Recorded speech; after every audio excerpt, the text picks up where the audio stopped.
Hey there, welcome back to High Infidelity, the best channel for cheating stories. Like and subscribe to channel for more spicy stories.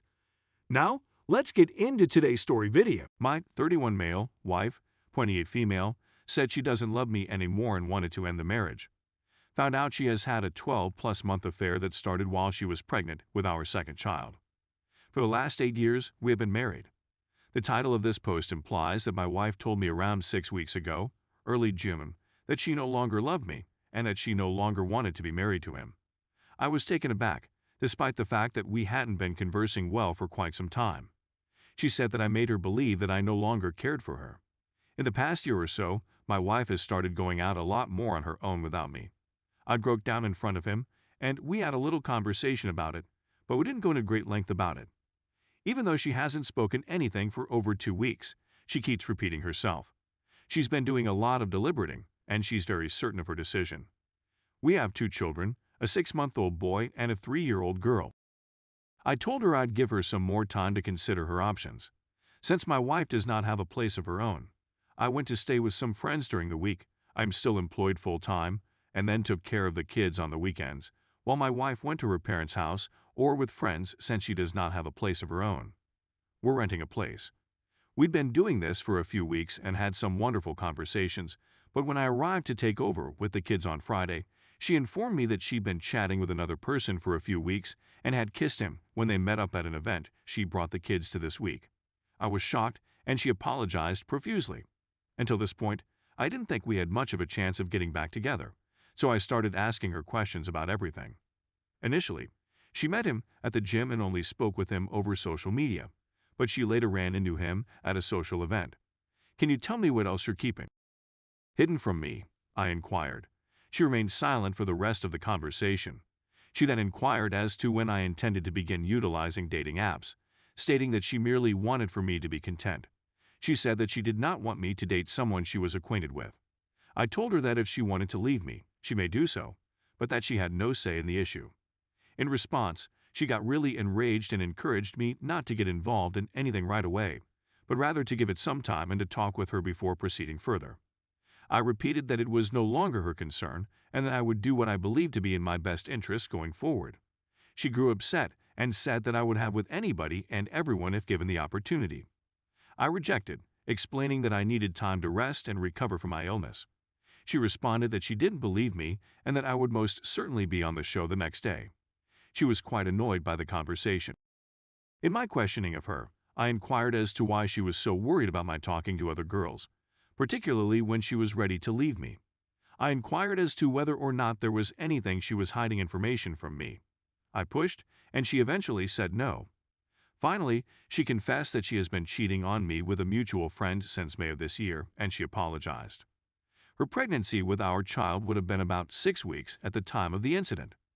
There were various feelings of shock, indignation, and despair that I experienced. Whenever she mentioned that she would be going to the gym in the evenings or when she claimed that she would be with other female friends, she admitted that she would be cheating. Additionally, she said that since he worked strange hours, he would come over to our house and have on our marital bed/living room couch, among other things, throughout the working day, sole trader. She said that at times, they did many times each week on average. I'm in a state of shock. In order to avoid any more contact with this friend, I have blocked him from all social media sites and do not want to see or talk to him again. It's tough not to think there was an emotional connection after all this time, despite my wife's insistence that it was solely and without any emotional connection. I had a lot of confidence in her and had only just begun to have doubts about her. Since the birth of our baby, she's been keeping her phone hidden and spending more time with friends. We are officially finished with her. She can no longer be trusted in any capacity.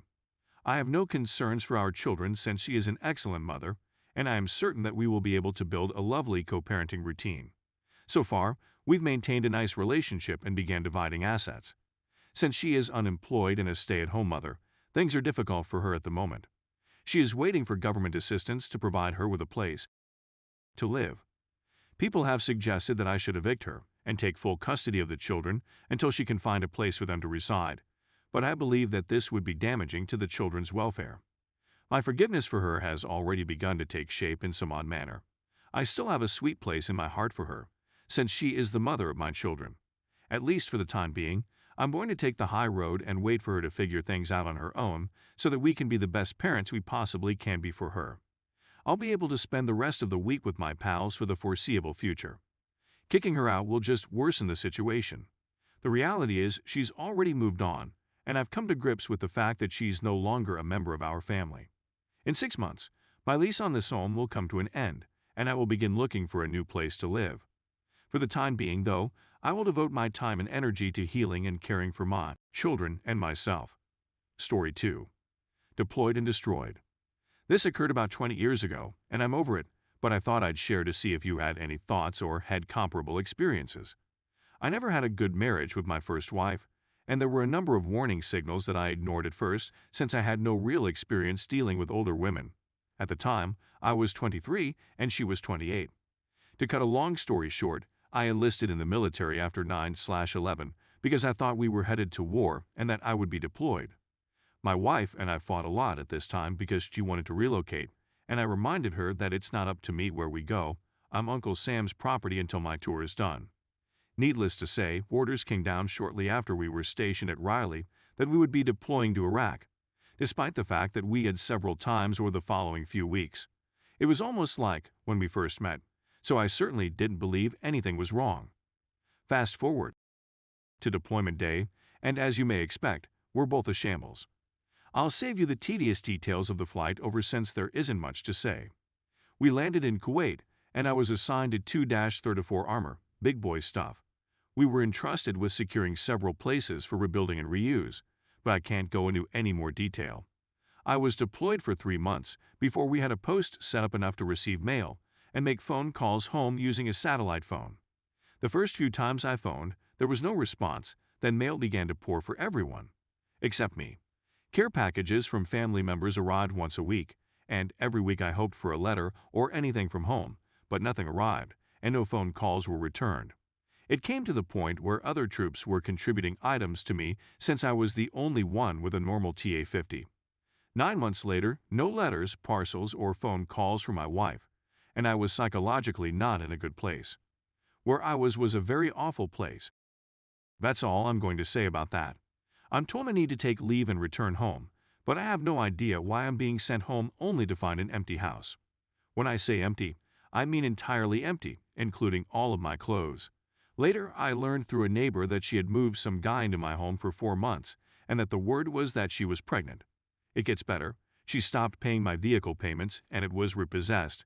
She wiped out the bank accounts and maxed up the credit cards purchasing new housewares for her new abode. She would camp out at the ATM and wait for my salary to be deposited into my account before withdrawing all of the money, but some change. I would have tried it, but the closest ATM was 5-7 miles away. I didn't have a vehicle, and it was winter in Kansas. Let me tell you, washing your clothes in the sink and drying them on the stair railing every day since you didn't have a washing machine or a dryer wasn't enjoyable. I had to beg for MRE from supplies since I didn't have any money to eat. She made sure of that.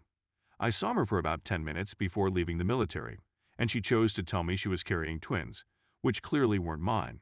And JAG doesn't care about the soldier, just the spouse, and even though she cheated, she was still entitled to my pay, which she was taking. We're clearly divorced, and I left out a lot of the other crap she did, since putting it all in would be a book. If you want to know, leave a comment and I'll share later.